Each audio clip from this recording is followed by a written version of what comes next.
DD किसान, बदलते भारत की शान।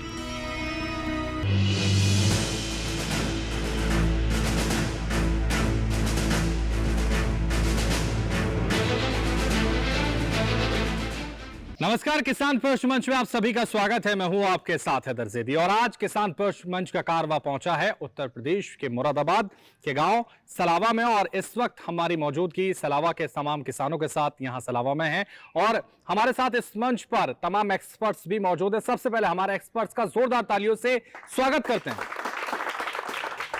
मैं दीपक कुमार, विषय वस्तु विशेषज्ञ, पादप सुरक्षा, कृषि विज्ञान केंद्र ठाकुरद्वारा मुरादाबाद। मेरा नाम अविनाश चौहान है। मैं कृषि विज्ञान केंद्र ठाकुरद्वारा में सस्य वैज्ञानिक के रूप में कार्यरत हूँ। मेरा नाम अक्षत देवरा है और आज किसान प्रश्न मंच सीजन 2 के इस एपिसोड में मैं मृदा स्वास्थ्य सुधार विशेषज्ञ के रूप में प्रस्तुत हुआ हूँ। और हमारे साथ इतने सारे किसान इस मंच पर जुड़े हैं, उनका भी जोरदार तालियों से स्वागत। और जिस तरह से किसान प्रश्न मंच लगातार किसानों से चर्चा करता है, अलग अलग विषय पर चर्चा करता है, तो वर्तमान में गेहूं की कटाई की जा रही है और इसलिए गेहूं की कटाई ही हमारा विषय है। उस पर ही हम चर्चा करने के लिए किसानों से यहां पहुंचे हैं और उनसे जानेंगे, उनकी जानकारी को परखेंगे, उनसे सवाल करेंगे और उन्हें सम्मानित करेंगे। तो इसलिए बिना देरी किए प्रश्न रखते हैं हम अपने किसानों के सामने। सबसे पहला प्रश्न यही है, गेहूं की कटाई कौन से माह में होती है? तो देखिए, ये बहुत ही महत्वपूर्ण प्रश्न है। हाथ बहुत सारे उठ गए हैं, उनसे ही बात करते हैं, उनसे ही समझते हैं और यहां से शुरुआत करते हैं कि युवा ने हाथ उठाया था, इनसे बात करते हैं। सबसे पहले क्या नाम है आपका? मेरा नाम ईलू विष्णोई है और जो गेहूं की कटाई होती है वो अप्रैल में और मार्च के आखिरी सप्ताह में होती है ज़्यादातर। अप्रैल और मार्च में होती है? अप्रैल मार्च के आखिरी सप्ताह में ज़्यादातर। तो मार्च अप्रैल या अप्रैल मार्च?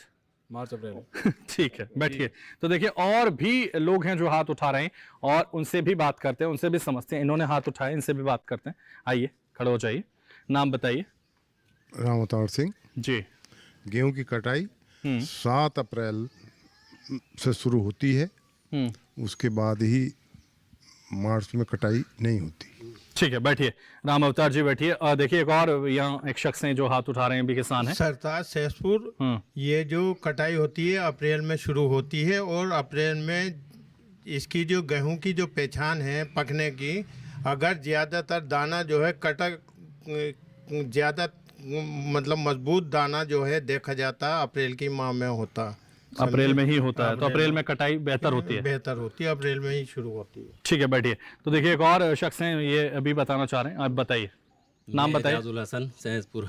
गेहूं की कटाई जो है वो मार्च से मई के बीच तक होती है और इसके अलावा इसकी कटाई का जो मामला है वो मौसम और क्षेत्र के ऊपर निर्भर करता है। ठीक है, बैठिए। तो देखिए, तमाम लोग बता रहे हैं कि कब कटाई होती है और कब कटाई होनी चाहिए, ये भी एक्सपर्ट्स आपको बताएंगे। लेकिन और भी लोगों ने हाथ उठाया था, जो हाथ उठा रहे थे, बताइए। आपने हाथ उठाया था, आपसे बात करते हैं। क्या नाम है आपका? विपिन कुमार। जी विपिन जी, बताइए। अप्रैल में होती है? अप्रैल में होती है, शुरू से लेकर आखिर तक खत्म हो जाती है। ठीक है, बैठिए। तो देखिए, आपने भी हाथ उठाया, जल्दी से खड़े हो जाइए और बताइए, क्या नाम है आपका? राजवीर सिंह विष्णोई है। हाँ राजवीर जी, बताइए। गेहूं की फसल का जो समय जो है 120 दिन का है लगभग, जो है 120 से 150 दिन तक की जो है फसल होती है हमारी, जो है जो कम समय की हैं 120 में आ जाती हैं और जो अधिक समय की हैं जो 150 दिन तक की फसल होती है। उस हिसाब से जो शुरू नवंबर में बोई जाती हैं वो अप्रैल में ही आके होती हैं। जो नवंबर के बाद बोई जाती हैं वो जो है थोड़ी लेट हो जाती हैं, लास्ट अप्रैल में आ जाती हैं। ठीक है, बैठिए। तो देखिए, तमाम लोगों ने जवाब दिया, लेकिन अब हम चलते हैं हमारे एक्सपर्ट्स के पास। एक्सपर्ट्स हमें बताएंगे कि किसने दिया है सही जवाब, कौन है किसान कब का हकदार। देखिए, वैसे तो ज़्यादातर सभी लोगों ने, हमारे सभी कृषक भाइयों ने सही जवाब दिया है। जो गेहूं की किस्में हैं, खासकर जो कम समय वाली किस्में हैं या जो अगेती वाला जो गेहूं जो बुआई रहती है, वो हमारा अप्रैल के शुरुआत में कटाई शुरू हो जाती है और फिर अप्रैल के अंत तक आते आते लगभग सभी तरह का गेहूं की कटाई पूरी जो है हमारे क्षेत्र में हो जाती है। इसमें क्षेत्र का भी विशेष रूप है। कई कुछ अगर हम देखें कि अगर कुछ अलग क्षेत्र हैं, जैसे पहाड़ी क्षेत्र हैं या कुछ अलग जगह हैं, तो वहाँ पे ये समय जो है निर्भर कर सकता है इस चीज़ पे। परंतु हमारे क्षेत्र में जो गेहूं की कटाई है वो मुख्य रूप से अप्रैल के माह में पूरी हो जाती है शुरू होके। और इसमें बहुत ज़रूरी है कि हम नमी का ध्यान रखें कटाई करते समय। गेहूं में जो नमी है वो कितनी है, इसका ध्यान रखें। और इसका एक बहुत अच्छा एक उदाहरण है कि आप जब भी गेहूं को देखें, जब आपका गेहूं पक गया है तो इसके लिए आप गेहूं के जो दाने हैं उनको दांत के नीचे रख के देखें। अगर उसे आप थोड़ा दबाएंगे, दबाने पर जो है थोड़ा कट करके आवाज़ आते हुए थोड़ा सख्त होके गेहूं आपका कटता है, तो यानी कि वो कटने के लिए पूरी तरह से तैयार है। तो वैसे तो सभी किसानों ने लगभग सही जवाब दिया था, परंतु जो हमारे राजपाल जी हैं इन्होंने जो है पूरा उसका बताया कि किस तरह से जो है अगेती वाला और कम समय अवधि वाला गेहूं पहले कटता है और बाद में कटता है। तो मुझे लगता है कि हमारे इस कप के हकदार राजवीर जी हैं। आइए जोरदार तालियां राजवीर जी के लिए बजा दीजिए। इन्होंने दिया है सही जवाब और इसलिए इन्हें नवाजा जाता है किसान कप से। तालियां बजाते रहिए। चलिए, बहुत शुक्रिया, आपने सही जवाब दिया और इसलिए किसान कप के हकदार राजवीर किसान बन गए हैं। और लोग भी बन सकते हैं, और लोगों के लिए भी हमारे पास प्रश्न हैं। प्रश्न बहुत गौर से सुनना है, बिना देरी किए हम आपके सामने एक और प्रश्न रखते हैं। गेहूं की खेती के लिए कौन सी मिट्टी की बनावट उपयुक्त मानी जाती है? देखिए, गेहूं की खेती के लिए कौन सी जो मिट्टी है वो उपयुक्त है, ये आपको बताना है। तो देखिए, हाथ तमाम उठने लगे हैं और शुरुआत यहीं से कर लेते हैं, इनसे ही जान लेते हैं। आइए जरा खड़े हो जाइए। क्या नाम है आपका? मेरा नाम रूपेश बिश्नोई। दोमट मिट्टी सबसे उपयोगी है गेहूं के लिए। ठीक है, रुपेश जी बैठिए। और भी देखिए हाथ उठा है, आइए जरा आप भी बताइए, नाम बताइए। और दोमट मिट्टी जो है बहुत अच्छी होती है, उसमें जो है पैदावार जो है गेहूं की अच्छी होती है। 4 कुंटल 5 कुंटल 3 कुंटल से ऊपर ही होती है। अच्छा, तो इसलिए वो जरूरी है। तो दोमट मिट्टी के बारे में और क्या कहेंगे किसानों से? और आप किस तरह की खेती किसानी करते हैं, आप कुछ बताएंगे? ये हमारे क्षेत्र में तो खैर ज़्यादातर जो है गन्ना और आम की खेती होती है, समझे।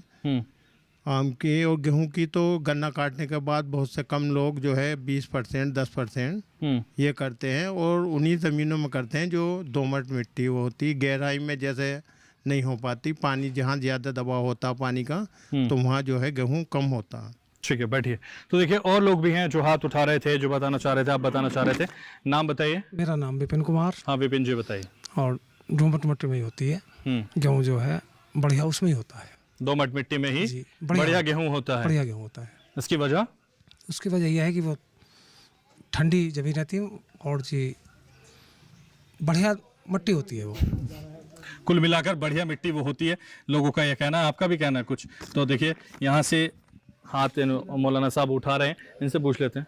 गेहूं की खेती के लिए अच्छी मिट्टी जो होती है वो दोमट मिट्टी होती है, इसलिए कि इसमें चिकनी और रेत का मिश्रण होता है और इसलिए इसमें पानी और हवा का आगमन आसानी से हो सकता है। इसलिए दोमट मिट्टी सबसे अच्छी मानी जाती है गेहूं की बुआई के लिए। ठीक है, तो देखिए, गेहूं की बुआई के लिए दोमट मिट्टी सबसे अच्छी मानी जाती है। और भी कोई बताना चाहता है, और भी कोई समझाना चाहता है?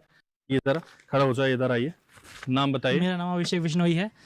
बेस्ट मिट्टी तो वैसे दोमट मिट्टी मानी जाती है, पर उसके लिए अकॉर्डिंग हमारे जैसे 20-25 डिग्री टेम्परेचर होना चाहिए उसकी बुआई के लिए। मटियार मिट्टी में पहाड़ी क्षेत्र में मटियार मिट्टी भी होती है, कावर मिट्टी भी होती है, उसके अकॉर्डिंग हम गेहूँ कर सकते हैं। पर जब बेस्ट मिट्टी है वो दोमट मिट्टी होती है। 20-25 डिग्री टेम्परेचर पर तापमान होना चाहिए उस मिट्टी का गेहूँ बुआई के लिए हमें। ठीक है, तो देखिए, अभिषेक भी बता रहे हैं कि दोमट मिट्टी क्यों जरूरी है, या क्यों महत्वपूर्ण है, या क्यों अलग है। और साथ ही और भी जानकारी हमारे किसानों ने दी, लेकिन किसकी जानकारी बिल्कुल सटीक है ये हमारे विशेषज्ञ आपको बताएंगे। साथ ही वो ये भी तय करेंगे कि किसे किसान कब से नवाजा जाए। जो मिट्टी की बनावट की बात जिस प्रकार हम यहाँ पे कर रहे हैं, तो गेहूं की बुआई के लिए या गेहूं की फसल के लिए जो मिट्टी सबसे ज़्यादा उपयुक्त मानी जाती है वो दोमट मिट्टी मानी जाती है। तो काफ़ी सारे किसान भाइयों ने यहाँ पे सही जवाब दिया है। मैं उसका रीज़न बताता हूँ आपको कि ऐसा क्यों होता है। दरअसल दोमट मिट्टी की जो खासियत है वो यह है कि ये जो पोषक तत्व जो हमारे होते हैं मिट्टी में, जो हमारी गेहूं की फसल के लिए ज़रूरी होते हैं, ये उन पोषक तत्वों को अपने अंदर रोक कर भी रखती है, और जो अत्यधिक मात्रा में पानी जो होता है उसको भी नीचे जाने देती है, जिससे कि पानी का जमाव नहीं होता। इसलिए जो पेड़ों की जड़ें रहती हैं, जो फसल की जड़ें रहती हैं, वो भी स्वस्थ रहती हैं और हमारा जो प्रोडक्शन है गेहूं का वो भी बढ़कर बाहर आता है। तो इसीलिए इसका जवाब, सही जवाब यह है कि दोमट मिट्टी गेहूं की फसली के लिए या फिर खेती के लिए सबसे उपयुक्त मानी जाती है। मैं चाहूँगा कि इसका जो सही जवाब है वो मौलाना जी ने दिया है, क्योंकि इन्होंने स्पष्ट रूप से बताया है कि जो दोमट मिट्टी होती है उसमें सिल्ट, रेत और जो हमारी चिकनी मिट्टी होती है उसका सबसे अच्छा संतुलन होता है, जो इसको इसकी गेहूं की खेती के लिए उपयुक्त बनाता है। तो मैं चाहूँगा कि इस कप से मौलाना जी को नवाजा जाए। धन्यवाद। जोरदार तालियां मौलाना के लिए बजा दीजिए, इन्होंने सही जवाब दिया हमारे विशेषज्ञों के अनुसार। एक बार फिर से इन्हें किसान कप से नवाजा जाता है। जोरदार तालियां एक बार।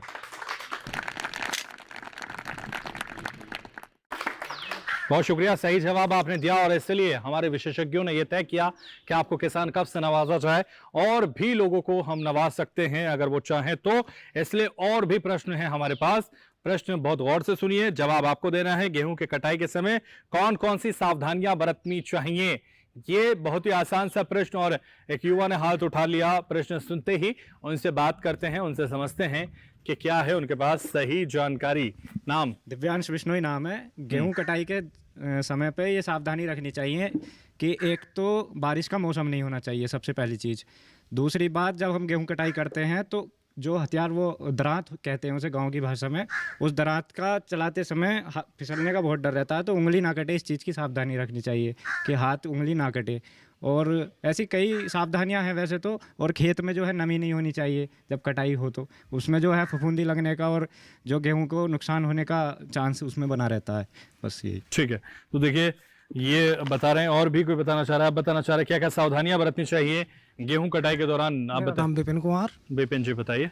मौसम को देख लेना चाहिए और जी सही अपना फसल काटने के लिए अगर मशीन मिल जाए तो अपना उससे जल्दी काम हो जाएगा, मौसम से बच जाएंगे एकदम अपना सुंग्यालो। ठीक है, मौसम का ध्यान रखना चाहिए। सर आप आइए, जरा बताइए गेहूं की कटाई के लिए क्या सावधानियां? सबसे पहले तो मौसम का ही ध्यान रखना है कि मौसम जो है अनुकूल हो हमारे यहाँ। अगला जो है, आजकल तो नेट से पता चलता ही रहता है कि 2-4 दिन का, 10-5 दिन का गैप हो जिसमें बारिश या कोई चीज़ ऐसी ना मिल पाए हमको। उसके बाद तो विशेष क्या है, गेहूँ हमारा सही हालत का पका होना चाहिए, जैसे कि बताया है कि उसे चाप के देख लिया जाए देसी तरीके से कि वो पका हुआ है। यही विशेष ध्यान है। ठीक है, ये विशेष सावधानियां बरतनी चाहिए। और भी कोई बताना चाहता है कि क्या सावधानियां बरतनी चाहिए? तो देखिए, एक युवा जो पीछे से हाथ उठा रहे हैं, उनसे बात कर लेते हैं, उनसे समझ लेते हैं। क्या नाम है? मेरा नाम अभिषेक बिश्नोई है।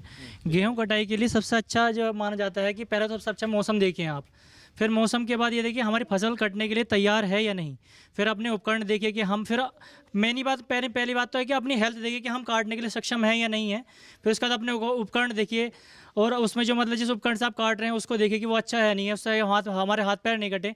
और फिर सबसे अच्छा जो कटाई का समय माना जाता है वो सुबह का माना जाता है, क्योंकि खेती में नमी रहती है और जिससे धुंध वगैरह चली जाती है पेड़ पे, वो कम उड़ती है।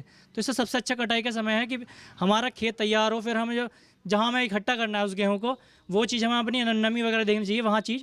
तो इसलिए सबसे अच्छा कटाई का जो सुबह का होता है, और हमें उपकरण अपनी सुरक्षा देखनी चाहिए कटाई के लिए। ठीक है, तो उपकरणों की सुरक्षा देखनी चाहिए। और भी कोई बताना चाहता है गेहूं की कटाई की सावधानियां, और नहीं बताना चाहता तो हम चलते हैं हमारे एक्सपर्ट्स के पास, वो बताएंगे क्या सावधानियां बरतनी चाहिए। साथ ही वो ये भी तय करेंगे कि इस मंच पर किसने दिया है सही जवाब, कौन है किसान कप का हकदार। देखिए, वैसे तो ज़्यादातर सभी किसान भाइयों ने हमारे सही जवाब दिया है लगभग, परंतु अगर हम देखें, यदि हम गेहूं की जो खेती है वो बीज के लिए कर रहे हैं, बीज उत्पादन के लिए कर रहे हैं, तो हमें देखना चाहिए कि हम जो भी हम मशीन इस्तेमाल कर रहे हैं, यदि हम हाथों से कटाई कर रहे हैं या फिर हम मशीनों से, कंबाइन से कटाई कर रहे हैं। अगर मशीन की सहायता से हम कटाई कर रहे हैं तो हमें ध्यान देना चाहिए कि वो मशीन में अपने खेत में उतारने से पहले पूरी तरीके से अच्छी तरह से उसकी सफाई की जाए, ताकि पुरानी वाली किस्म का या किसी और जो के खेत से जो हम मशीन अपनी लेके आ रहे हैं उस किस्म के बीज का हमारी किस्म के बीज में मिक्सचर ना बन सके। ठीक है, दूसरी चीज़, जैसा कि हमारे किसान भाइयों ने बताया कि नमी जो है हमारी फसल में बहुत बड़ा एक रोल, अहम किरदार अदा करती है हमारी फसल में। तो कटाई के समय हमारी नमी बिल्कुल सही होनी चाहिए, और उसको हम चेक कर सकते हैं, देख सकते हैं कि दाना हमारा पका है कि नहीं पका है पूरी तरीके से। उसे आप दांत से दबा के भी देख सकते हैं।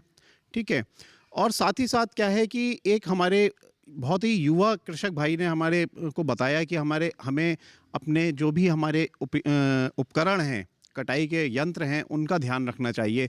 तो उसी में जैसे कि आजकल आप देखेंगे कि बहुत सारी बड़ी बड़ी मशीनों से, कंबाइन से हमारी हार्वेस्टिंग होती है, कटाई होती है। तो हमें ध्यान रखना चाहिए कि कभी भी जो हम चलती हुई जो मशीनें हैं उनमें, चलती हुई मशीनों के अंदर कोई भी किसी भी प्रकार की छेड़खानी ना करें या उसमें हाथ ना डालें, या जो हमारे जो खेत में आसपास जो बच्चे होते हैं उनका ध्यान रखें कि हम बच्चों को इस तरह की मशीनों के आसपास ना जाने दें। ठीक है, तो इन सभी चीज़ों का हम ध्यान रखें और अपनी गेहूं की फसल की सही समय पर सही तरीके से कटाई करें, और उसके साथ ही साथ उसको अच्छी तरीके से उसको पैकिंग करके उसका स्टोरिंग उसकी जो है अच्छे से की जाए। तो मेरा ख्याल है कि जो हमारे युवा कृषक भाई हैं अभिषेक जी, इन्होंने इस सवाल का बहुत अच्छे से जवाब दिया। तो आइए अभिषेक, आपको दिया जाता है किसान कप, क्योंकि आपने दिया है सही जवाब। इधर आप आ जाइए, दोनों हाथों से सम्मान लीजिए, जोरदार तालियां के लिए। बहुत शुक्रिया, सही जवाब आपने दिया और इसलिए किसान कप के हकदार आप बन गए हैं। और लोग भी बन सकते हैं, और प्रश्न भी हम आपके सामने रखेंगे, लेकिन उससे पहले हम अपने एक्सपर्ट से कहेंगे कि इसके बारे में विस्तार से थोड़ा बताइए, क्योंकि जिस तरह से लगातार यहाँ कटाई की सावधानियों की बात हो रही है, कौन सी मुख्य सावधानियां हैं, संक्षेप में बताइए। बहुत ही कम शब्दों में बहुत ज्यादा जानकारी देने का कष्ट करें आप। देखिए, जैसा कि मैंने पहले भी बताया आपको, सबसे पहली चीज़ है हमारी फसल में नमी।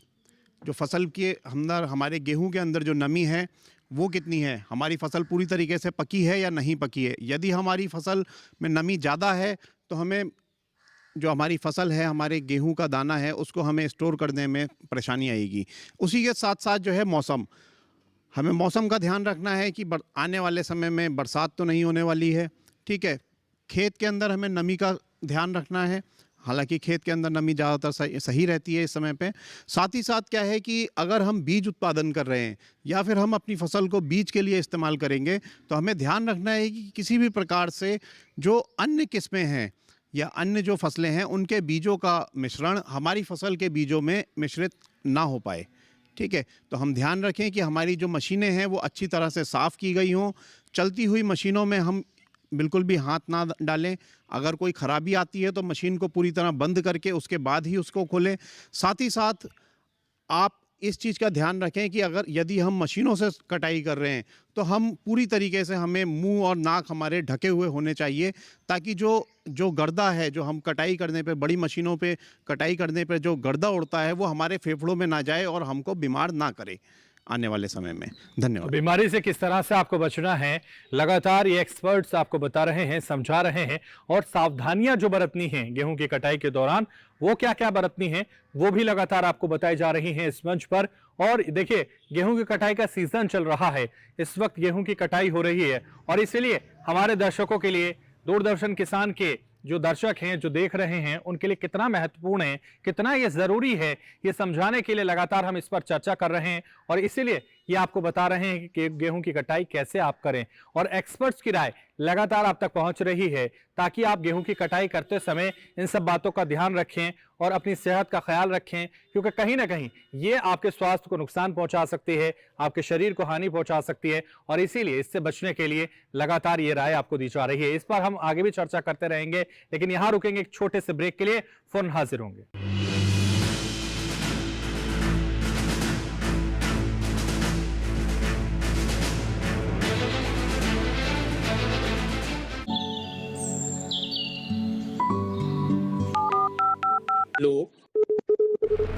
कार्यक्रम के पहले कॉलर जुड़ गए हैं। इस बीच हमारे पास कुछ ईमेल्स भी आए हैं। सवाल पूछिए अपना।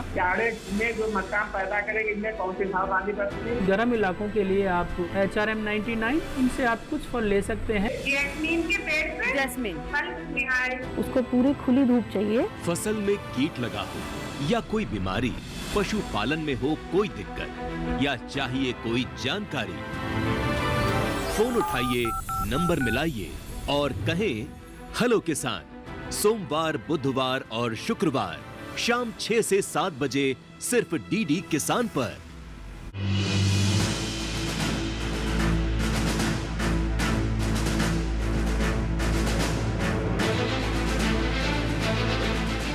ब्रेक के बाद किसान प्रश्न मंच में एक बार फिर से आपका स्वागत है और उस चर्चा को जो लगातार गेहूं की कटाई की खेती को लेकर यहां चल रही है उसको आगे बढ़ाते हैं और भी प्रश्न आपके सामने रखते हैं और भी जानकारी आपसे परखते हैं और भी जानकारी आपकी समझते हैं। तो इसलिए देखिए बहुत ही आसान सा प्रश्न हम आपके सामने रखते हैं क्योंकि कटाई तब तक नहीं होगी जब तक बुआई नहीं होगी।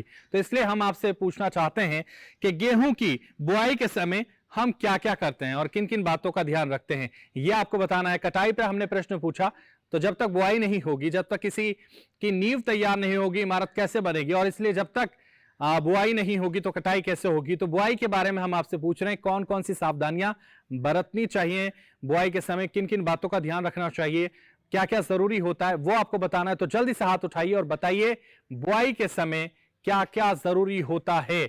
ये बताने के लिए यहां से शुरुआत करते हैं। नाम? मेरा नाम रूपेश बिश्नोई। गेहूं की बुवाई के लिए सबसे पहले हमें अपने खेत की तैयारी बहुत अच्छे से करनी होगी। उसके बाद में हमें अपने बीज का चुनाव बहुत अच्छा करना होगा। बीज साफ़ सुथरा हो, उसमें कटा हुआ और कोई घुना हुआ ना हो। और हमारे यहाँ गेहूं की बुवाई 10 नवंबर से शुरू हो जाती है, उसके आगे दिसंबर तक लोग बोते रहते हैं।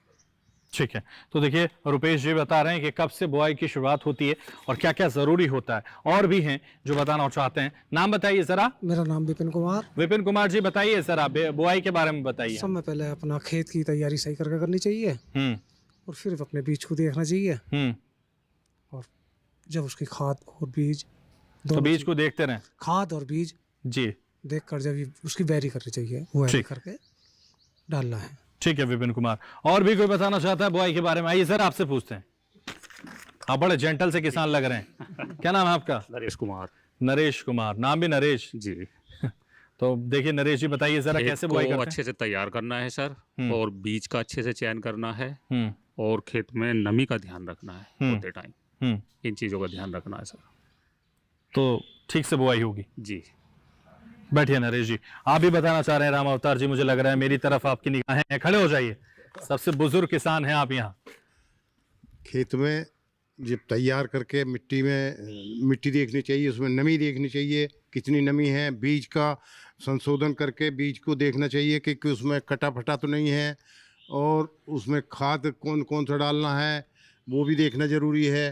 और इन सब बातों का, खाद का, बीज का, नमी का और मिट्टी को सही करके उसे तैयार करके जब उसकी बुआई करनी चाहिए।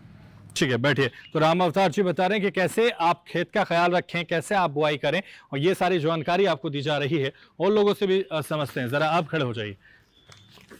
कैसे करते हैं गेहूं की बुआई? क्या नाम है आपका? जी मेरा नाम शोभित बिश्नोई है। हाँ बिश्नोई जी बताइए। जी पहले तो अपना खेत तैयार रखना चाहिए, तैयार करना चाहिए, अच्छे से जुताई करनी चाहिए और अपने बीज का देखना चाहिए, ज़्यादा बारीक बीज ना हो, मोटा बीज होना चाहिए। और बुआई के समय नमी का ध्यान रखना पड़ता है, नमी देखनी पड़ती है, ना ज़्यादा खेत गीला होना चाहिए ना ज़्यादा सूखा होना चाहिए। और बाकी जब 1 महीने बाद उसे फिर पानी देना शुरू कर देना चाहिए। ठीक है, 1 महीने बाद पानी देना शुरू कर देना चाहिए। ये भी और भी कुछ युवा हैं जो बताना चाहते हैं, खड़े हो जाइए। क्या नाम है आपका? शिवम बिश्नोई। हाँ शिवम बताइए। जी बीज को बोने से पहले किसी भी कीटनाशक से उसका उपचारित करना चाहिए बीज का, और बीज को 5 से 7 सेंटीमीटर के अंदर ज़मीन के बोना चाहिए और 25 से 30 डिग्री के बीच में बीज को बोना चाहिए खेत में। इतनी गर्मी होनी चाहिए खेत में। ठीक है बैठिए। तो देखिए तमाम जो किसान हैं वो बता रहे हैं कि किन किन बातों का ध्यान रखना चाहिए हमें बुआई के वक्त और कैसे बोना चाहिए, कैसे खेत तैयार करना चाहिए और कैसे बीज का संशोधन करना चाहिए, जमीन का संशोधन करना चाहिए। वो सारी जानकारी हमारे किसान दे रहे हैं, लेकिन किसकी जानकारी सटीक है, सही है, ये हमारे एक्सपर्ट्स आपको बताएंगे। साथ ही वो इस प्रश्न का सही उत्तर भी विस्तार से आप लोगों को बताएंगे। देखिए ज़्यादातर किसान भाइयों ने हमारे सही जवाब दिए हैं, परंतु हमें कुछ और चीज़ों का भी हमें थोड़ा सा ध्यान रखना चाहिए। सबसे पहली चीज़ है जो हमारे किसान भाइयों ने बताया कि हमें खेत अच्छे से तैयार करना चाहिए, नमी का ध्यान रखना चाहिए। देखिए गेहूं की बुआई के समय पे नमी का बहुत महत्वपूर्ण स्थान है, क्योंकि यदि ज़्यादा नमी होगी तो भी गेहूँ नहीं जमेगा और नमी कम होगी तब भी गेहूँ नहीं जमेगा। साथ ही साथ देखिए हमें एक चीज़ ध्यान रखनी है कि हम किस समय पे बुआई कर रहे हैं और कौन सी किस्म की बुआई कर रहे हैं। ठीक है, यदि आप समय से बुआई कर रहे हैं या अगेती की बुआई कर रहे हैं तो आप उसी तरह की किस्मों का चयन करें। यदि आप देर से बुआई कर रहे हैं, पछेती का गेहूं आप ले रहे हैं, तो उसी तरह की बुआई, उसी तरह की किस्में आप इस्तेमाल कर सकते हैं। जैसे DBW 173 एक किस्म है, वो इस क्षेत्र में बहुत अच्छा उत्पादन देती है। अगर हम लेट सोइंग करते हैं, पछेती वाला गेहूं अगर हम लगाते हैं, तो हमें इस चीज़ का ध्यान हमेशा रखना है कि यदि हमारी गेहूं की फसल हम पीछे जा रहे हैं, अगर हम देर से बुआई कर रहे हैं, तो हम वही किस्में ना बोएं जो कि हम अगेती वाले में, या हम जो समय से बुआई करने में जो किस्में इस्तेमाल करते हैं, उन्हीं किस्मों का इस्तेमाल हम पछेती की बुआई में हम ना करें। यदि हम इस तरह की किस्मों का इस्तेमाल अगर हम पछेती में करेंगे, तो हमारे गेहूं की उत्पादन जो है हमारा वो कम हो जाएगा। ठीक है, तो हमें बहुत ध्यान रखना है कि समय जो है बुआई का वो हमारा सही हो, उसी के साथ साथ हमारी बुआई की जो किस्म है वो भी उससे मिलती हुई हो। ठीक है, अभी आप देखिए कुछ नई किस्में आ रही हैं, जैसे DBW 370 है या 303 है। ये किस्में जो है समय से बुआई करने के लिए अगेती की किस्में हैं, थोड़ी सी आप इनको समय ज़्यादा चाहिए। यदि आप इनको देर से बुआई करते हैं तो इनको पूरा समय नहीं मिल पाता और इनकी उपज थोड़ी कम रह जाती है। फिर किसान को ये होता है कि हमने जो है किस्म तो बहुत अच्छी इस्तेमाल की थी, परंतु हमें उतना उत्पादन नहीं मिला जितना इसकी उत्पादन क्षमता है। तो इसलिए हमें बहुत समय अच्छे से ध्यान रखना पड़ेगा कि हम जो किस्म की बुआई कर रहे हैं, वो किस्म की बुआई उस समय पे करें। ठीक है, एक हमारे साथी हैं, युवा किसान साथी हैं हमारे, उन्होंने बहुत अच्छे से इसे बताया कि हम जो है बीज को 5 से 7 सेंटीमीटर नीचे डालें, नमी सही रखें, 25 से 32 डिग्री सेंटीग्रेड का जो है टेम्परेचर हमारा होना चाहिए। यदि ज़्यादा ठंडा होगा तो भी हमारा जमाव कम हो जाएगा, ज़्यादा गर्मी होगी तो भी हमारा जमाव कम हो जाएगा। तो ये बहुत अच्छी एक आपकी बात है कि आपने इन सारी चीज़ों का ध्यान रखा। साथ ही साथ क्या है कि आप देखिए, आप जिस भी मशीन का इस्तेमाल करते हैं बुआई के समय, आप ध्यान करें कि उस मशीन में किसी भी प्रकार की अन्य फसलों के बीज या फिर किसी और किस्म के बीज ना हो। पहले जो है आप अच्छी तरीके से सफाई करके ही उस मशीन का इस्तेमाल करें बुआई करने के लिए, ताकि आपकी जो फसल हो वो भी प्योर हो, वो भी शुद्ध रूप में आपको प्राप्त हो। तो मेरा ख्याल है कि इस प्रश्न का उत्तर बहुत ही वैज्ञानिक पूर्ण तरीके से हमारे युवा साथी शिवम जी ने दिया है। तो इस कप के हकदार शिवम जी ही हैं। आइए जोरदार तालियां शिवम के लिए बजा दीजिए। युवा किसान हैं और इन्होंने सही से जवाब देने का प्रयास किया। हमारे एक्सपर्ट्स के अकॉर्डिंग इन्होंने सही उत्तर दिया है, तो जोरदार तालियां बनती हैं।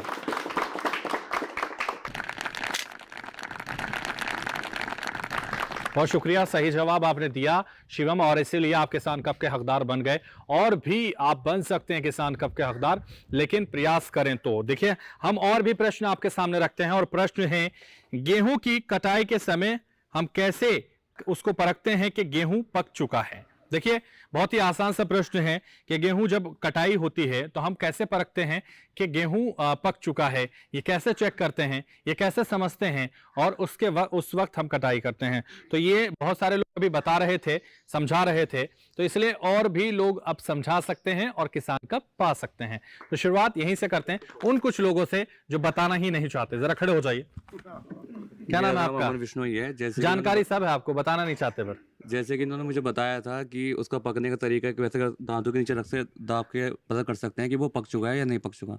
तो इसी कारण तो खा के पता कर सकते हैं। हाँ, पक चुका उसे खाकर या दांत से तोड़ के? दांतों से तोड़ के। अच्छा, चबा कर। अच्छा, ठीक है, तो दांतों से चबा कर पता कर सकते हैं। देखिए, ये एक बहुत युवा किसान है, मुस्कुरा रहा है, इससे भी बात करते हैं। ये मेरा नाम है विष्णु। चबा कर पता चलता है उसका कि गेहूँ पक गया है या नहीं पका है। अगर वो कच्चा हो जाता है, कच्चा टूटता है, वो कच्चा हो जाता है, कच्चा होता है, कच्चा होता है, वो टूटता है, जैसे खंडलता है, तो वो पक जाता है। उसको काटने में वो होती है उसको। मौलाना, आप हाथ उठा रहे हैं, बताइए। गेहूं की फसल पक चुकी है, इसका पता कई आसान तरीक़ों से लगाया जा सकता है। जैसा कि गेहूं की पत्तियां सूख जाती हैं और बाली के नीचे का जो भाग है वो सुनहरा पड़ जाता है। इसके अलावा अगर दाने को हम अंगूठे से दबाकर देखें और उसमें दूध न निकले और वो सख्त हो जाए, तो ये पता लगाया जा सकता है कि खेती पक चुकी है पूरी तरह से। तो देखिए, और भी लोग हैं जिन्हें मौका दिया जाता है। आइए ज़रा आप बताइए रुपेश जी। गेहूं को पकने का सही तरीका जानकारी के लिए है, एक तो उसका कलर सुनहरा हो जाता है, फिर उसकी बाल नीचे झुक जाती है, और हमारे पास कोई बाकी यंत्र तो होते नहीं, इसलिए किसानों के पास दांत ही होते हैं। दांत में दबा के उसे चेक किया जाता है। अगर उसमें कट की आवाज़ आती है तो मान लिया जाता है कि गेहूँ पक गया। तो किसानों के पास दांत और दाती दोनों होते हैं, दोनों से इलाज किया जाता है गेहूँ। हाँ बताइए, आप भी बताओ कुछ। गेहूं का पकने का सही तरीका अगर देखना है तो नलवा उसका देखोगे तोड़ के तो वो टूट जाएगा। अगर उसमें गेहूं में अगर कमी है पकने में तो वो पिचक जाएगा नलवा। नलवे से भी पता चल सकता है, गेहूं को चबाने से भी पता चल सकता है पकने का, वो कटती सी आवाज करेगा। ठीक है, गेहूं को चबाने से और नलवे से भी पता कर सकते हैं। ये बुजुर्ग राम अवतार जी का कहना है, आप भी बताना चाह रहे हैं। आप बताइए, नाम बताइए पहले। नरेश कुमार। उसका जो पौधा होता है बिल्कुल वो सूख जाता है बिल्कुल, और उसको अगर आप घुमाएंगे वो टूट जाएगा, और उसकी एक बाल को भी लेकर आप मसल दोगे तो बिल्कुल दाना निकल जाएगा उसका, सब एक दाना। ठीक है, यही इसके तरीके हैं। तो ये तरीका है उसके परखने का कि गेहूं पक चुका है। तो तमाम लोगों ने बताया कि गेहूं पक चुका है, और कैसे पक चुका है, ये कैसे वो परखते हैं, ये समझाने की कोशिश हमारे तमाम किसानों ने की है। लेकिन हमारे विशेषज्ञ, हमारे एक्सपर्ट्स आपको समझाएंगे कि कैसे गेहूं पक चुका है। इसकी जानकारी आप ले सकते हैं। साथ ही वो ये भी तय करेंगे कि किसके इस मंच पर किसान कब से नवाजा जाए। 24% का सभी ने जवाब दिया है, क्योंकि सभी खेती कर रहे हैं तो कुछ चीज़ें तो उन्होंने सही बताई हैं। और सबसे हम देखते हैं जब खेत पकता है तो सुनहरापन तो आता ही आता है, और जब हम उसके पास से गुजरते हैं तो एक आवाज़ आती है, बिल्कुल सनसनी की आवाज़ आती है। जब जो उसकी बाली है आपस में टकराती है तो एक आवाज़ आती है, तो पता लगता है कि ये खेत लगभग पक गया है। जो दांत, क्योंकि किसान हैं तो जनरली मशीन में जो अगर हम वैज्ञानिक तरीके जो हम करते हैं, जब उसमें 10 से या 12% नमी रहती है तब उसको गेहूँ को माना जाता है वो अच्छी तरीके से पक गया है। मगर क्या है कि ये तो जाके हमें कहीं चेक कराना पड़ता है। तो हम क्या करते हैं कि जो जनरली जो दाना है उसको दांत के नीचे दबाते हैं और देख लेते हैं, तो उससे पता लग जाता है कि हमारी फसल पक गई है। तो सभी लगभग किसानों ने बढ़िया प्रयास किया है कि सभी खेती से जुड़ी बातें हैं। तो इसीलिए आज जो इस प्रश्न मंच में, किसान मंच में जो सही जवाब दिया है वो है नरेश जी, कि इन्होंने बड़े ही सुंदर तरीके से इस प्रश्न का जवाब दिया है। तो ये इस कप के हकदार नरेश जी हैं। आइए नरेश जी, जोरदार तालियां के लिए बजा दीजिए। इन्होंने सही जवाब दिया है, और देखिए नरेश इनका नाम है, किसान ये हैं और जेंटल ये नजर आ रहे हैं। जोरदार तालियां एक बार बनती हैं।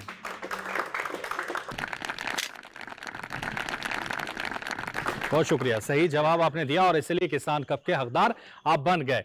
और गेहूं से जुड़ा हुआ ये अंतिम प्रश्न है, और वो ये है कि गेहूं का भंडारण आप लोग कैसे करते हैं। ये बहुत ही आसान सा प्रश्न गेहूं से जुड़ा हुआ इस मंच पर, ये गेहूं का अंतिम प्रश्न है, गेहूं की खेती से जुड़ा हुआ। तो गेहूं का भंडारण आप लोग कैसे करते हैं वो जल्दी बताइए, और किसान कब पाइए, बिना देरी किए बताइए कि गेहूं का भंडारण आप लोग कैसे करते हैं। ये प्रश्न है बहुत ही आसान सा। तो देखिए शुरुआत यहां से करते हैं, इनके मन में है, ये बताना चाहते हैं कि भंडारण कैसे करते हैं, और विस्तार से बताइए। सर नाम बताइए पहले। मेरा नाम रुपेश। और गेहूं के भंडारण के लिए सबसे पहले हमें जिस जगह पे हम भंडारण करते हैं वो जगह बिल्कुल एकदम से स्वस्थ, यानी कि साफ़ सुथरी, और टेम्परेचर ज़्यादा ना हो उसका। बहुत ज़्यादा धूप में गेहूं रखने से ख़राब हो जाती है, इसलिए उसका स्थान छायादार जगह हो। बैठिए। तो आइए सरताज जी, आप बताइए जरा। मुझे लग रहा है आप भी गहन चिंतन कर रहे हैं कि मैं बताऊंगा कैसे होगा भंडारण, जरा बताइए। इसके लिए जो मेरा नाम सरताज है, इसके लिए जो है सबसे बड़ी बात यह है अच्छी जगह चॉइस होनी चाहिए, जहाँ के मतलब जैसे कोठी है जो भी है साफ सुथरी। जब हमारा किसान इंग्लिश बोलता है तो हमें समझ में आता है कि हमारा किसान विकास के पथ पर है। तो उसमें जगह का जो चयन है वो सही जगह पे होना चाहिए, ये नहीं कि धूप में हो ठंड में हो, मतलब मीडियम जगह होनी चाहिए। और जब जिस टाइम पैक करें, ताकि आपको जो है बुआई भी करनी है तो उसकी जो है बीज की में जो है सुलसुली और जो वो हो जाते हैं उसका ध्यान रखना चाहिए। और हवा का जो है वहाँ जो है हवा नहीं पहुँचनी चाहिए जब तक वो पैक रहे भी। ठीक है, बैठिए। तो देखिए तमाम लोग बता रहे हैं, आप बताना चाह रहे हैं, आप हाथ उठा रहे हैं। नाम बताइए जरा तेजी के साथ। मेरा नाम विपिन कुमार है। हाँ।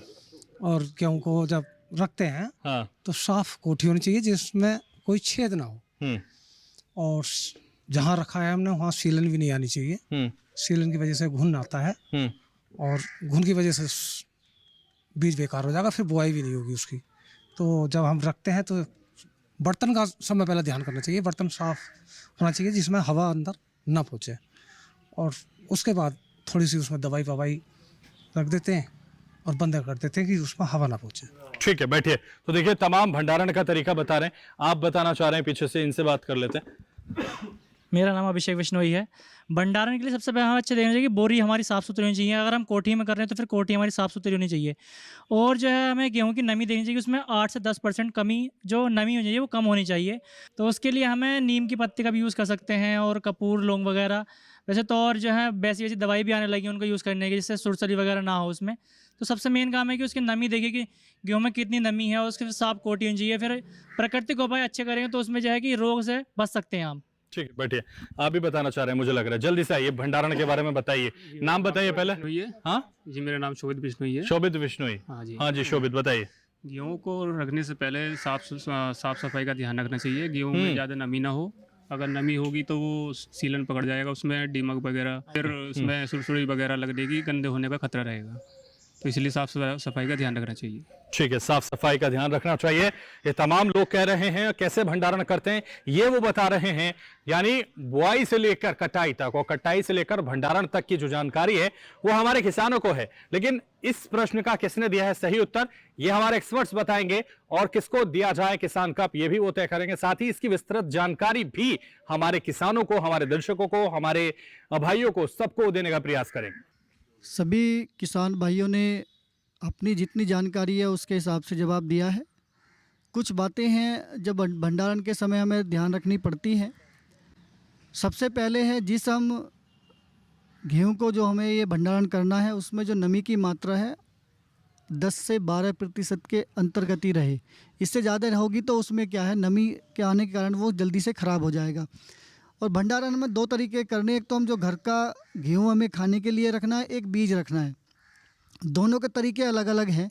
जो हमें घर के लिए खाने के लिए इस्तेमाल के लिए गेहूं रखना है, जो हमारी अनाज की टंकी होती है उसको हम धूप में बाहर निकाल कर अच्छी तरीके से उसमें धूप लगाएं, अच्छी तरह के साफ़ कर लें। और उसको जब उसमें हम गेहूँ भरते हैं, जो देसी तरीका भी बताया गया कि उसमें हम नीम के पत्ते भी डाल सकते हैं। और या एक दवाई हम सब जानते हैं जो जिंक, आपका ये एल्युमिनियम फॉस्फाइड की जो पाउच आता है, पहले गोलियां आती थी, गोलियां बैन हो गई हैं, तो वो जिंक फॉस्फाइड का पैकेट आता है, उसमें फॉस्फिन गैस निकलती है। उसमें क्या है, हम उसमें जो टंकी है अगर उसमें हमारा लगभग 20-25 कुंटल अगर हमारा अनाज आ रहा है, गेहूँ आ रहा है, तो उसमें हम 3 पैकेट रखते हैं। लगभग 3-4 कुंटल के अंतराल पर हम रखते हैं। उसमें क्या है, जो गैस निकलेगी उसमें ऊपर से एयर टाइट करते हैं।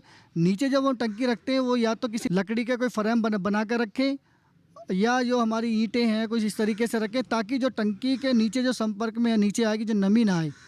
अगर ऐसा रखेंगे तो हमारा जो खाने का वाला गेहूँ है उसका हम इस्तेमाल हम कर सकते हैं। जो हमें गेहूँ बीज के लिए रखना है उसको हम ऐसे इस तरीके से रखेंगे, जो जहाँ हमें वो जगह या कमरा है उसको हम बिल्कुल साफ़ करेंगे। उसमें हम ऐसा हो कहीं से हवा है वो हवा ना आए, उसको बिल्कुल एयर टाइट करेंगे ताकि उसमें कोई भी नमी अंदर ना हो।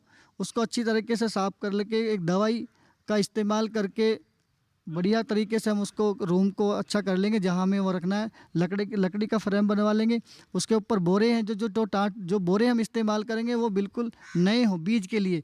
अगर हम पहले से बीज का हम इस्तेमाल कर रहे हैं, जो पहले से बोरे अगर हम प्रयोग करने हैं तो उन्हें अच्छी तरीके से धूप में उल्टा करके सुखाएं, धूप में तो फिर झाड़ें, तो जो उसके अंदर कीड़ों के अंडे होते हैं वो मर जाएंगे और फिर हम उसमें अपना अनाज जो है भंडारण कर सकते हैं। कप के जो हकदार हैं वो विपिन जी हैं, उन्होंने सही जवाब दिया है। विपिन जी आए और जोरदार तालियां विपिन जी के लिए बजा दीजिए।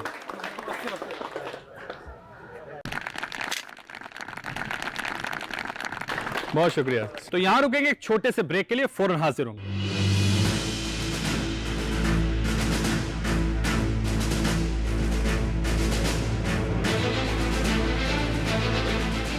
ये सारा आपके दामाद जीवन ने आपको सबक सिखाने के लिए ऐसी भयानक चाल चली है।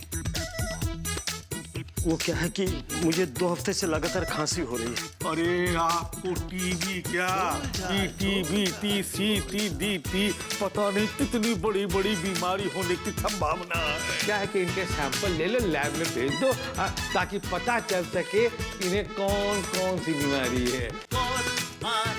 बता। सोमवार से शुक्रवार शाम 7 बजे डीडी नेशनल पर।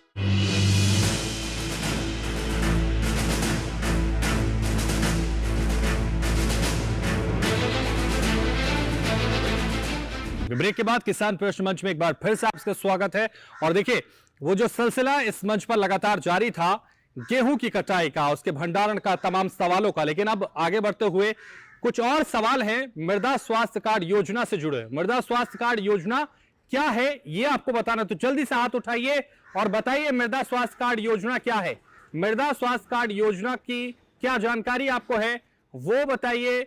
मिट्टी से जुड़ी हुई ये मृदा स्वास्थ्य कार्ड योजना है, उसको लेकर क्या जानकारी है आपके पास वो आपको बतानी है। तो देखिए, यहां से बताने के लिए तैयार है, जल्दी से खड़े हो जाइए। मेरा नाम राजवीर सिंह है। मृदा स्वास्थ्य कार्ड जो है, मृदा की जो है परीक्षण कराना, यानी वैज्ञानिक तरीके से परीक्षण कराने का, वही एक मृदा कार्ड है। इससे कि सही मिट्टी का सब कुछ पता चल जाए कि हमारी मिट्टी में कौन सी चीज़ की कमी है। इसमें मिट्टी को हमारे जो है, जैसे कि आदमी को है सब चीज़ें चाहिए, इसी तरह से मिट्टी को भी सभी चीज़ चाहिए। उसमें जिस चीज़ की कमी होती है वही चीज़ हमें ज़्यादा यूज करके उसे मिट्टी को स्वस्थ और सही बनाने के लिए। ठीक है, बहुत अच्छी बात है, जोरदार तालियां के लिए। तो देखिए, मृदा स्वास्थ्य कार्ड, आइए सर आप भी बताइए मृदा स्वास्थ्य कार्ड योजना क्या है। मृदा स्वास्थ्य योजना यह है सर, वैसे तो हमारे यहाँ एक लैब भी लगी हुई है मुरादाबाद ठाकुर द्वारे में, वह भी किसानों को बीच बीच में जागरूक करते हैं कि अपनी मिट्टी खेत से लाइए और इसे जांच कराइए, उसका सैंपल दीजिए। और उसका सैंपल लेने का तरीका भी किसानों को कुछ याद नहीं होता है। उसका सैंपल लेने का तरीका यह है सर कि एक 6 से और 8 इंच तक एक गड्ढा खोदिए और उसकी मिट्टी बाहर निकालिए और चारों तरफ से उसकी मिट्टी बाद में जितनी हम छिलाई करेंगे उस मिट्टी को आप परीक्षण के लिए ले जाइए। कुछ लोग एकदम से ऊपर की मिट्टी हटा देंगे, गहरी मिट्टी उठा के ले जाएंगे जो एकदम न्यूट्रल हो जाती है, उसका कोई रिजल्ट वहाँ पे जाके नहीं आता है। ठीक है, लेकिन मिट्टी ले जाने के लिए गड्ढा करिए 6 से 8 इंच और उसकी चारों तरफ से छिलाई करके उसे अच्छे से मिला के मिश्रण करके फिर आप लैब में ले जाइए। वो लोग आपको बताएंगे अलग अलग क्षेत्र में अलग अलग कमियाँ आती हैं। जैसे मिट्टी में मेरे ख्याल से 16 तत्व होते हैं, तो जो भी तत्व होगा आप केवल उस पर ध्यान देंगे कि आप इसकी पूर्ति करने के लिए वो हरी खाद भी बताते हैं, गोबर की खाद भी बताते हैं और मिट्टी को पलटने वाले हल से भी जोतना बताते हैं। तरह तरह से इसका मिट्टी को उपचार किया जा सकता है। ठीक है, बैठिए। तो मृदा स्वास्थ्य कार्ड योजना क्या है ये हम आपसे पूछ रहे हैं, और कौन बताना चाहेगा मृदा स्वास्थ्य कार्ड योजना के बारे में? आप बताना चाहेंगे, खड़े हो जाइए, नाम बताइए। नाम दिव्यांश बिश्नोई है मेरा। मृदा स्वास्थ्य कार्ड के तहत एक सरकार की चलाई गई योजना है ये।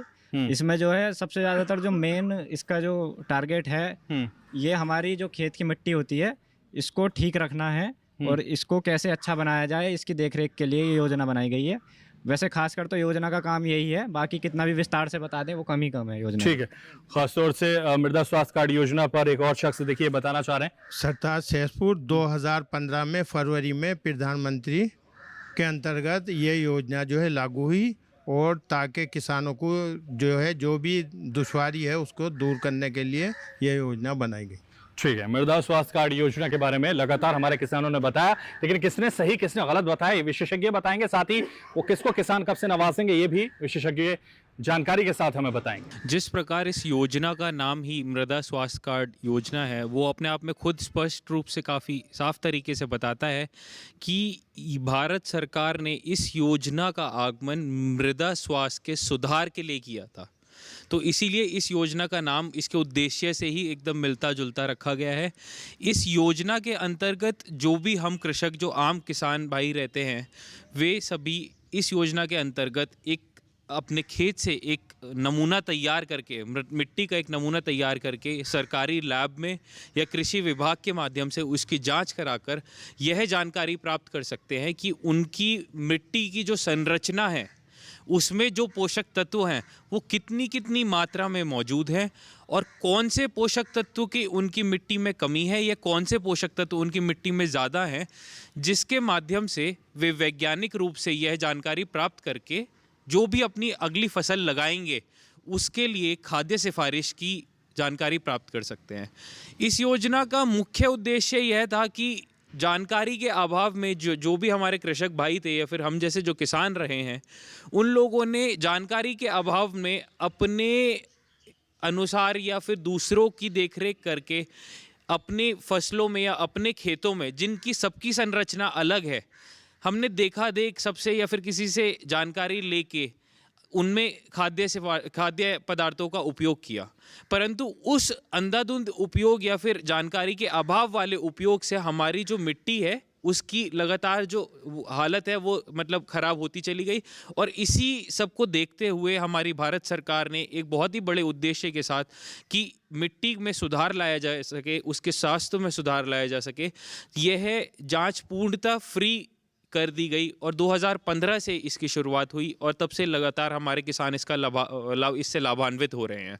तो इस योजना इस सवाल का जो सही उत्तर है वो मैं मानता हूं कि सरताज भाई ने दिया है, तो मैं चाहता हूं कि उनको इस कप से नवाजा जाए। धन्यवाद। तो देखिए सरताज, आइए जोरदार तालियां इनके लिए बजा दीजिए। और ये देखिए यहाँ इस मंच पर सरताज बन गए हैं, नाम भी सरताज है और मंच पर सही जवाब देकर सरताज बने। जोरदार तालियां।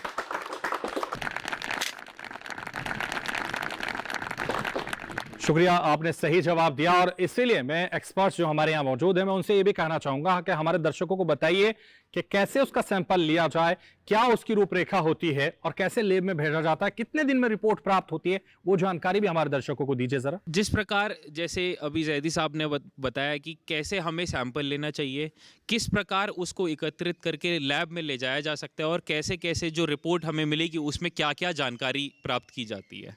देखिए मैं बताता हूँ, जो हमारा खेत है, अगर औसतन जो खेत रहते हैं वो चौकोर रहते हैं, तो चौकोर खेत में यदि हम देखें तो सैंपल कम से कम आप 6 जगह से लेंगे, कम से कम 6 जगह से, और उससे अत्यधिक अगर आप जगह से लेना चाहें तो 8, 10, 12 जगह से भी आप ले सकते हैं।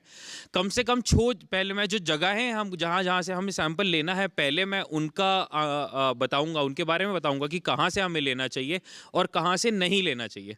तो शुरुआत करते हैं कि सैंपल कहाँ से लेना चाहिए। सैंपल जो आपका खेत है वहाँ से मिट्टी नमूना प्राप्त करने के लिए जो आपके चौकोर खेत के 4 कोने हैं उनसे कम से कम भी नहीं तो आप 5 से 7 फीट अंदर की ओर आप मतलब अपने एक जगह मार्क करेंगे। उन चारों कोनों से 5 से 7 फीट अंदर की ओर आप वहाँ से 4 जगह से वहाँ से सैंपल लेंगे। इसके अलावा आप खेत के बीच में से कहीं से भी, इन चारों जगहों से कहीं से भी आप रैंडमली सैंपल ले सकते हैं जो इन चारों जगहों से उचित दूरी पे हों। कोई भी 2 जगहें बहुत ज़्यादा पास नहीं होनी चाहिए। तो कम से कम 6 जगह तो ये हो गई। अगर यदि आपको इसको बढ़ाना है, जो कि अगर क्योंकि देखा जाए औसतन कम से ज़्यादा ये आप 1 हेक्टेयर के लिए आपको सैंपल लेना चाहिए, क्योंकि अगर मैं आपसे कहूँ कि 1 हेक्टेयर या फिर इसका मतलब है कि 12 बीघा हमारे एरिया के हिसाब से, अगर आप 15 बीघे 18 बीघे से एक सैंपल लेते हैं और सैंपल कितना आएगा 250 ग्राम 300 ग्राम आधा किलो, तो इतना ज़रा सी मिट्टी इतने बड़े खेत का आकलन नहीं कर सकती। तो अगर आपको उचित सैंपल लेना है तो आप उसको 1 हेक्टेयर से ज़्यादा खेत के एरिया में ना बढ़ाएं। तो अब बात कर रहे थे हम कि हमने जगह की बात जान ली कि कम से कम 6 जगह से, और इससे आप बढ़ाना चाहते हैं तो आप बीच में से रैंडमली जगह बढ़ा सकते हैं। सैंपल किस प्रकार लेना है, तो अभी इसी प्रोग्राम के तहत बीच में हमारे रुपेश भाई हैं, इन्होंने बताया भी था कि काफ़ी लोग क्या करते हैं कि सैंपल लेने के लिए काफ़ी गहराई में से गड्ढा खोदते हैं और वहाँ से मिट्टी निकाल कर फिर जांच के लिए ले जाते हैं, जो कि एक गलत तरीका है। क्योंकि अगर आप खुद सोचेंगे तो मैं आपको एक वैज्ञानिक उदाहरण बताता हूँ। जब भी हम कोई फसल लगाते हैं तो आप उसका बीज सतह से कितनी नीचे रखेंगे, आप खुद बताइए। लगभग 2 इंच, 3 इंच, 4 इंच, 5 इंच, उससे ज़्यादा 6 इंच, अगर और ज़्यादा पहुँच गए तो 8 इंच हद है। तो अगर आप उसका बीज उतनी नीचे रख रहे हैं तो आप उसके पोषक तत्वों का जो हमें जांच करानी है, जो हमें चेक करना है, तो हम उसके आसपास का चेक करेंगे ना, तो हम उससे बहुत ज़्यादा नीचे नहीं जाएंगे। तो औसतन एक बहुत ही साधारण तरीका ये है कि मेरा हाथ या अपने हाथ को देखें और जितनी इसकी गहराई है उसका आकलन करके ज़मीन में उल्टा करके इतना गहरा गड्ढा करेंगे। बात गड्ढे की गहराई की पूरी हो गई। किस प्रकार का गड्ढा करेंगे, हम एक त्रिभुज होता है जो इस प्रकार का हमें दिखता है, अगर उस त्रिभुज को हम जमीन में उल्टा रख दें तो वी शेप आकार बन के आती है। अंग्रेजी में एक लेटर होता है वी, तो उस शेप आकार का, इस आकार का एक गड्ढा करेंगे। इस गड्ढे को करने के लिए खुरपे का इस्तेमाल करेंगे। खुरपे से वो मिट्टी निकालकर बाहर रख देंगे, जो हमने मिट्टी खोदी है उसको निकालकर हम बाहर रख देंगे। आमने सामने की दोनों तरफ की जो परतें हैं उसको ऊपर से लेके नीचे तक बराबर छीला जाता है। जिससे कि हमारी 1 inch 2 inch 3 inch 4 inch 5 inch 6 inch गहरी जो परत है वो बराबर बराबर उस गड्ढे में मिट्टी एकत्रित हो जाए। अब ये जो मिट्टी आपकी इस गड्ढे में एकत्रित हो गई है, मैं एक जगह से बता रहा हूँ कि एक गड्ढे से हम ऐसा करेंगे। इस प्रकार जो हमारी गड्ढे में मिट्टी इकट्ठी हुई है उसको आप मिला के उसी के अंदर गड्ढे में मिला लें। एक बहुत ही साफ सी पॉलीथीन या फिर कोई ऐसा थैला ले लें जो गंदा ना हो या फिर किसी दूसरे केमिकल का उसमें वो ना हो, अवशेष ना हो, उसमें एक मुट्ठी मिट्टी यहाँ से ले लें। इसी प्रकार जितनी भी जगहें आपने सैंपल के लिए चयनित की हैं वहाँ से एक मुट्ठी सैंपल वो मिट्टी लेके एकत्रित कर लें सभी को। फिर उसके बाद अब हमारे पास सारे खेत से हमने नमूना इकट्ठा कर लिया। इस नमूने को लैब में भेजने के लिए, तैयार करने के लिए हम एक काम करेंगे, सारी मिट्टी को एक जगह इकट्ठा करके एक छोटा पहाड़ बना लेंगे। इस पहाड़ में से सारे कंकड़ या फिर कुछ भी जैसे घास के टुकड़े या फिर और अन्य कोई चीज़ जैसे आपको दिखाई दे रही है जो गंदगी है, उसको आप साइड कर लेंगे, साफ करके मिट्टी को खाली मिट्टी बचा लेंगे। उस पहाड़ को मिट्टी के छोटे से पहाड़ को ऐसे पूरा फैला लेंगे और अपनी उंगली से 2 रेखाएं खींच देंगे आर पार, एक ऐसी तो दूसरी ऐसी। ये जब 4 हिस्सों में ये पहाड़ बट जाएगा, जो अब मिट्टी समतल हो गई 4 हिस्सों में बट जाएगी। कोई भी 2 आमने सामने के जो वो हैं सैंपल हैं उनको हटा के बाहर कर देंगे और बाकी के 2 को मिला लेंगे, फिर उसको अच्छे से और मिला लेंगे। इसी प्रकार इसी रूपरेखा को 2 या 3 बार दोहराएंगे जब तक आपका सैंपल कितना ना बच जाए, लगभग 250 से 200 से 250 से 300 ग्राम। जब आपके पास ये सैंपल तैयार हो जाए तो इस बारीक मिट्टी के सैंपल को एक साफ थैली में करके अपनी महत्वपूर्ण जानकारी, आपका नाम, आपके खेत का एरिया, आपने जो पिछली फसल उगाई थी उसका नाम, अगली जो उगाएंगे उसका नाम और आपकी खसरा संख्या खेत की और आपका मोबाइल नंबर, इस सभी ज़रूरी जानकारी के माध्यम से मतलब इसको पर्चे पे लिखेंगे, उस थैली में चिपका देंगे या अंदर डाल देंगे और या तो किसी भी सरकारी लैब या प्राइवेट लैब या फिर कृषि विज्ञान केंद्र या फिर अन्य किसी संस्था के माध्यम से इसकी जांच करा लेंगे। ये जांच कैसे करानी है ये बता दिया मैंने। अब सैंपल की जो रिपोर्ट है वो आपको कितने समय में औसतन मिल जानी चाहिए वो मैं बताता हूँ। लगभग 2 से 4 दिन के अंतर्गत आपको, जब आपने सैंपल दिया है, यदि तो सैंपल अगर बहुत गीला नहीं है तो आपको 2 से 4 दिन के अंतर्गत वो सैंपल की रिपोर्ट मिल जानी चाहिए। सैंपल की रिपोर्ट में आपको क्या क्या जानकारी मिलेगी?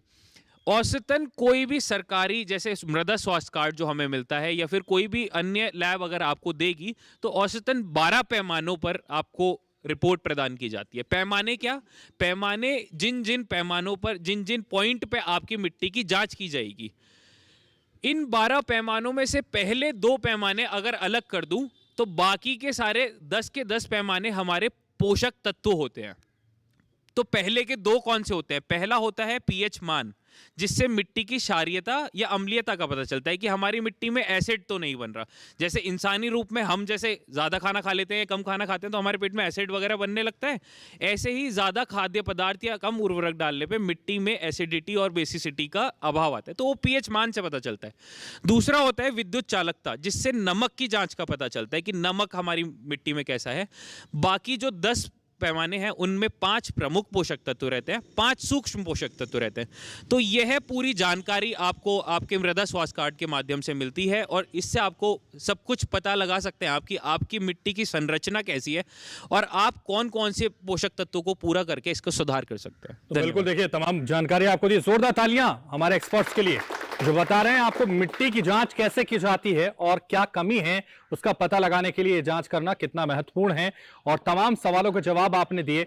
हमारे एक्सपर्ट्स हमारे साथ हैं, मैं उनसे कहूंगा 1-1 मिनट का जल्दी से संदेश दे दीजिए। आज इस कार्यक्रम के माध्यम से मैं सभी किसान भाइयों को यह संदेश देना चाहता हूं कि हम आने वाली पीढ़ी के लिए भी अपनी खेती को, अपनी मिट्टी को, अपने खेतों को सुरक्षित बनाएं, उनकी उर्वरक क्षमता को, उर्वरक शक्ति को हम बनाए रखें और इसके लिए सही मात्रा में रासायनिक उर्वरकों का उपयोग करें। ये नहीं कि अंधाधुंध मात्रा में जैसे हम हम रासायनिक उर्वरकों का या कीटनाशकों का या खरपतवार नाशियों का उपयोग कर रहे हैं। इस तरह की चीज़ों का हम उपयोग जितनी ज़रूरत है उतना ही करें और अधिक से अधिक कोशिश करें कि हम अपनी खेती में जैविक उर्वरकों का, जैविक खादों का या जो जितने कीटनाशी हैं या जैव नियंत्रक हैं उनका उपयोग अधिक से अधिक मात्रा में हम करें और आने वाली पीढ़ी को एक अच्छी खेती, संरक्षित खेती हम प्रदान करके जाएं। धन्यवाद। जोरदार तालियां। मैं आज इस मंच के माध्यम से ये आवाज़ देना चाह रहा हूँ कि जो कोई भी हम फसल लगाते हैं, सबसे पहले हम जो प्रजाति है उसको अच्छी प्रजातियों का हम चयन करें। अगर हमें जानकारी नहीं है तो कृषि विज्ञान केंद्र, संबंधित कृषि विभाग या अन्य किसी संस्था से हम जानकारी ही करके अच्छी प्रजाति का चयन करेंगे। और कोई भी अगर हम घर का बीज या कोई हम बाज़ार से भी बीज लेके आते हैं तो हम बीज शोधन, किसी भी फसल का हम बीज बो रहे हैं तो बीज शोधन करके ही हम बीज बोएं, ताकि हम जो फसल है उस फसल में जो बीमारियां हैं, कीड़े हैं, वो कम लगें। और सभी इस बात का भी ध्यान रखेंगे कि जो हम खेती कर रहे हैं, आज सबसे बड़ी समस्या ये भी है कि हमें जो लेबर है वो नहीं मिल रही है। उसका सबसे बड़ा कारण क्या है कि जो मेरे घर के सदस्य हैं वो उसमें साथ नहीं दे रहे हैं। अगर हमें खेती को आगे लेके चलना है या खेती को अपना व्यवसाय बनाना है, खेती तो हम कर रहे हैं, अब पहले खेती करते थे, अब हमें व्यवसाय के रूप में खेती को अगर बनाना है तो खेती के साथ साथ हम पशुपालन, मछली पालन, आपका मधुमक्खी पालन या तो मशरूम उत्पादन, हम इन सब का उत्पादन करके हम एक व्यवसाय खेती को एक बढ़ावा दे सकते हैं। धन्यवाद। तो देखिए, इस मंच पर तमाम प्रश्न हमने किए जिसके जवाब हमारे किसान भाइयों ने दिए और वो किसान कप के विजेता बने। साथ ही हमारे एक्सपर्ट्स ने लगातार तय किया कि कौन है किसान कप का हकदार। तमाम जानकारी भी आपको दी जो आपकी खेती में जरूर आपके काम आएगी। तो सबसे पहले शुक्रिया अदा करते हैं जोरदार तालियों के साथ हमारे एक्सपर्ट्स का। और हमारे साथ किसान इतने सारे जुड़े, आपका भी शुक्रिया अदा करते हैं जोरदार तालियों के साथ। तो फिर किसी नई जगह नई जानकारी के साथ होंगे हाजिर। तब तक किसान पृष्ठ मंच की तमाम टीम को दीजिए इजाजत। नमस्कार।